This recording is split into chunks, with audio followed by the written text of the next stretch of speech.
Hey guys, Ezra here and welcome back to another review. And on today's review we're going to be talking about Stellar Blade, and specifically the character and the story of Stellar Blade. This is going to be like a similar review to Final Fantasy VII Rebirth, but except it's not going to be as long, because I think the game itself was fine, like the story I'm talking about, not the gameplay, because I know that people who plays the game thinks that the gameplay was super fun, so that's really cool.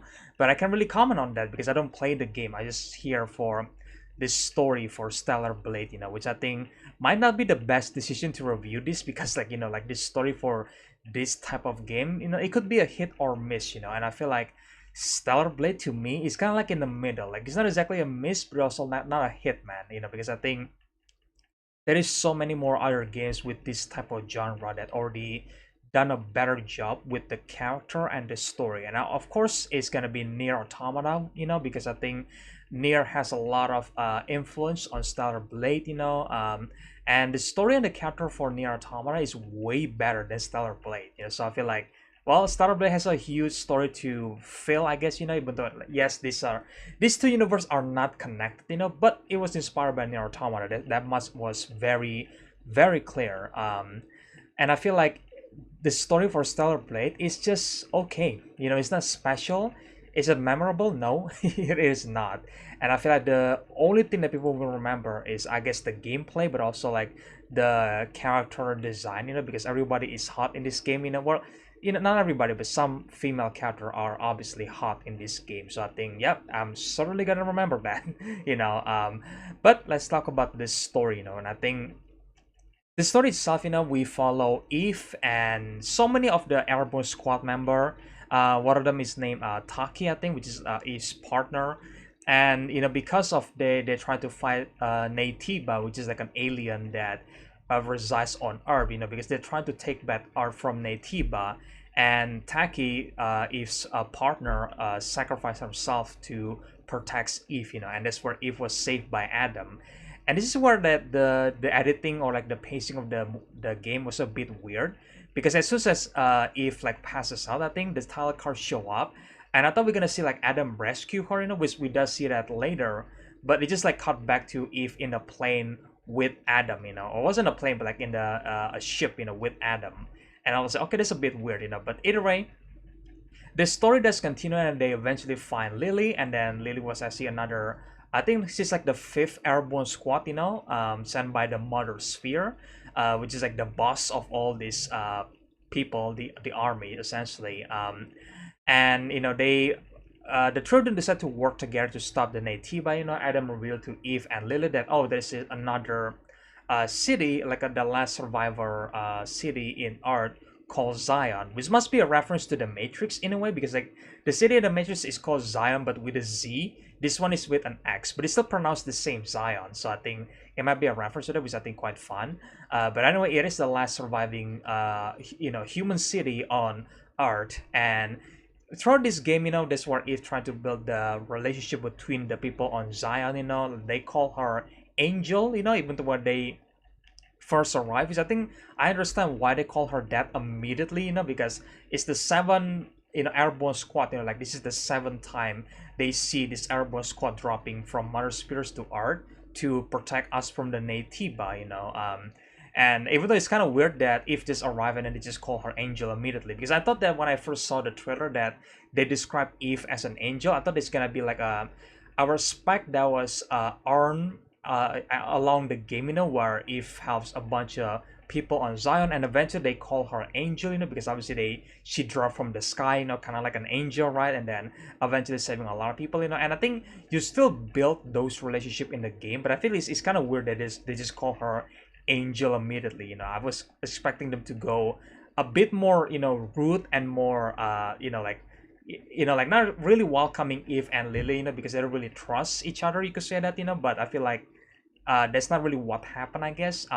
So they met this one character named Oracle, which is kind of similar to the Oracle in a way, where the Oracle managed to, from the Matrix, where basically saw the future and possible outcomes, and then the Oracle in this game was also able to see the future and see the location of like the hyper self, which is basically like the stuff like the hyper energy that they need to recover from iOS 7, to move to Zion to restore Zion to its full functionality essentially. And the reason why the Oracle was able to find out this many information about the Natiba and the hypercell is because he is connected to like a large data essentially around the globe. So I think I mean that's cool, I guess. So it was tasked that Eve must kill 4 alpha Natiba so she can get to the elder Natiba, so she can complete her mission. So that's what pretty much all the game was, where Eve just trying to stop the alpha Natiba, she met like a really sexy guard, that guarding one of the alpha Natiba I think places, which I think okay, cool. And she also met Taki again, but Taki this time are controlled by the Natiba, into like an alpha Natiba essentially. I think it was quite sad that we don't exactly get to see a lot of like Taki in this game, because I thought that Taki is gonna have like a big role in the game, and I feel like it's a missed opportunity to just kill her like that immediately in the game, because I think she could be a really cool character to or like a really cool addition to the main cast, but nope. Taki returned, getting possessed by the Alpha Natiba or like control, and then Eve was forced to kill Taki, and then that's it. That's the end of Taki, and I was like, that's kind of disappointing, but that's how the story goes, But eventually, the story thickens, or like the plot thickens, as they say, where eventually we found that the Natiba and the Mother Spheres are not appear what they are, because it seems that the Mother Spheres were like the savior of humanity, but eventually it was revealed that no, the Mother Spheres are the one who started all this war, and the big plot twist is that the Natiba was actually human all this time, because like they are trapped underground because of the war with the androids. I think the AI, which is the Mother Spheres, where eventually like Mother Spheres control all this android and have a war with humanity, and if humanity was forced to go underground. And eventually, I think they like experiment themselves and become Natiba, which I think the name itself, Natiba, is kind of similar to native, like native people or like native race to a certain region in a way, So I think okay, like the Natiba are indeed human this entire time, which I think I saw several YouTube videos and theory that already predicting that before the game came out, and they were right. The Natiba are indeed human, and they're not exactly our enemy, even though that we have to kill them in some way because it was planned, but we're gonna talk about that later, and they also met this new character named Raven, which I think might be one of the coolest character ever, which is like she's actually from the second airborne squad, and she's the one that has been giving this information to Eve, that oh, this is the information about Mother Spheres, this is the information about Natiba, they're actually humans, the Mother Spheres are the one who started all of this, but I feel like this is where my criticism came, because I feel like it doesn't give Eve enough agency to discover this plot twist herself, because it was told by another character, and by the time you get to the end, there is an explanation why Raven is the one who tell this story to Eve. But at the same time, I kind of wish Eve was the one who tell this story, or it wasn't tell, but I guess like discover this information herself alongside with Lily and Adam. To me, that's way more powerful compared to having this another character from the second, airborne squad named Raven that leave this information with for Eve and Lily to find, and then giving this plot revelation herself, because I think it's quite lazy in my opinion that you need another character to reveal here's the plot twist, here's what's actually happening, instead of like having your own main character discover what is the twist of this story, because I think you kind of like take away Eve agency in a way, because like she's like being guided by by a hand essentially, instead of like guiding herself through the journey, which again they have an explanation by that in the end, but we're gonna get to that later when we discuss about the ending. But so far the story itself was okay. I mean, you kind of see that the plot twist that you kind of see it coming by some people, that the Natiba was humans, they're not exactly enemy, and the Mother Spheres are the enemy the entire time. It's been done before, and I feel like it's not exactly a surprise. And the way it was revealed itself, by Raven, another character, instead of like Eve finding her own information, it's kind of like undermining some part of the story, because I was like not really engaged with the story the entire time, because it was just like told to Eve, the main character, instead of like her discovering it herself. So I think it kind of like diminish the agency for our main protagonist, at least in my opinion, but we're gonna be talking about Raven for now, so I think Raven is a new character that got introduced, And she is a pretty cool character because she's actually merging with a Natiba, or I guess like has some Natiba power, and if Raven essentially destroy Zion in a way because I think she is jealous of Eve because Eve was like the chosen one in a way. Which okay, no, but I feel like Raven character was pretty well designed. Like she has this like god girl personality. That doesn't really like Eve. And kind of jealous of Eve in a way because she's not the chosen one, and it's actually Eve who is the chosen one according to the elder Natiba, and Raven was actually working with the elder Natiba. So I think this must be the reason why she decided to destroy Zion, and it was revealed that the Oracle was actually an alpha Natiba himself, because I think like when humans become Natiba, obviously they become a monster, they're like a brainless monster in a way. And I feel like the alpha Natiba is the only one that probably has some consciousness and really know what they were doing.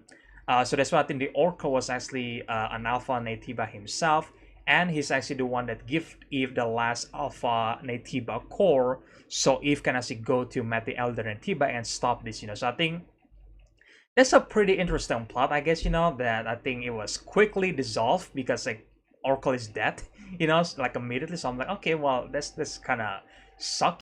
But anyway, speaking of the ending, which I think this must be the big discussion here, in the ending it was revealed that Adam was actually the elder Natiba the entire time. And again, like I said before, Raven is working for Adam this entire time. And Raven was actually led alive by Eve, which I think that's pretty interesting. And I'm so glad Eve didn't kill Raven because I think Raven is a pretty cool character and I want to see her more if they ever make a sequel, so she's still alive, so that's cool. But once you get to the elder Nativa's nest, Adam basically proposed to Eve that, hey, I want you to merge with me, which I think is quite interesting in a way, because like it's Adam and Eve, like it's their name, which I think is a really clear representation for the Bible story, where God created the first human, which is Adam and Eve, so I think our main protagonist's name is Adam and Eve, so I think that's like the most obvious allegory to the story, so. And because the game provided us with two options here where you can take Adam's hand and merge with Adam, or you can reject Adam's offer, and if you reject Adam's offer, Eve basically decide to just like, oh, like I'm gonna make my own choice, but not really, because like at the end of the day, Eve is still following the Mother Sphere's order, because also, by the way, Eve is a robot, and yeah, I think that's a pretty okay. It's not a big revelation, but it's okay. So I'm gonna talk first about the rejection. You could say that, if you reject Adam offer, so I feel like that's like the bad ending, because you get to fight Adam as the elder Natiba, and then eventually you got this ending where Eve and Lily met Mother Spheres, and then they eventually sent to the orbit, returning to their base. And it was revealed that it feels like the Mother Spheres are controlling the Earth, because there is like so many like huge ring around Earth, and it was like, I think it's a representation, like a visual representation that the Mother Spheres are actually controlling Earth this time around. So I think that to me seems like a bad ending, and I guess the good ending is the where Eve takes Adam's hand, because again, it's a allegory to Adam and Eve from the Bible, so obviously they have to merge, right? And as you merge, Eve was emerging as this angel, you could say that, like an actual angel wearing a white dress, and then there's a one-wing angel, which is kind of similar to Sephiroth, except the wing is white, so which I think they might be inspired by Sephiroth, I guess, because like the visual representation there are so obvious, but who knows, either way, she looks like an angel version of Sephiroth, like an actual angel. And depending on your relationship with Lily, Lily could just die, and then the game could just end with Eve finding a bunch of this airborne squad member from the Mother Spheres, and then the game just cut there. Or the true ending is that if Lily was survived the attack, and then the two of them decide to go back to Zion and decide to rebuild Zion and protect them, because Lily is like the engineer, so she installed the hypercell, and eventually Zion was returned to its full function city, and then Eve is the new protector of Zion, so I think, and the game kind of ends with like, their journey continues, so I think, yes, we might see a sequel in the future if there is a demand for it, so I'm really hoping that there is indeed a sequel for that, but I do think the true ending is good, because like, again, I'm really glad that Eve doesn't die, because I was expecting that, oh, the game's gonna end tragically, right? But no, like the game's gonna end in a happy way, and I'm pretty sure Adam is still alive. Like he's inside Eve essentially, and I'm pretty sure that we might get a scene where Adam and Eve talk each other inside their mind. If there's a sequel, so I think that's really really cool.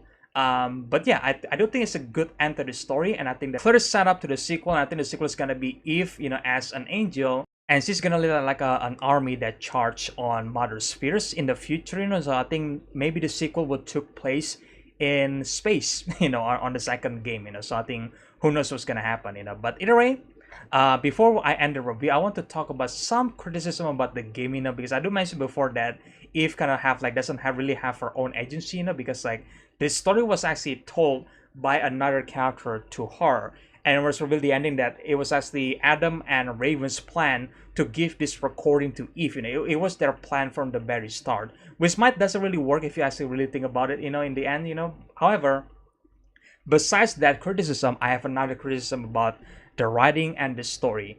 I wasn't the story, but I guess like the voice acting, because here's the thing. The writing is somewhat subpar at best. The line was just okay. It's not amazing, and some line might be bad, I guess. However, the voice acting is a whole another level, and it's not in a good way because the voice acting was pretty flat. There is not enough emotion for the character. At least for me, when I watch the game, I don't feel Eve emotion. I don't feel Adam and Lily's emotion. I guess Lily is like the best voice performance in the game, because Lily is kind of like the Yuffie in Stellar Blade. It's kind of similar, characteristic wise. So there's that. But I feel like for Eve and Adam, like these two doesn't have a good emotional voice performance, or like voice directing, in my opinion, because I think you don't really get to feel their emotion for making this decision, because I feel like when the game is sad, when the game is happy, like you don't really feel Eve's emotion. And I feel like, yes, Eve is indeed a robot, so maybe that's why her voice was flat the entire time.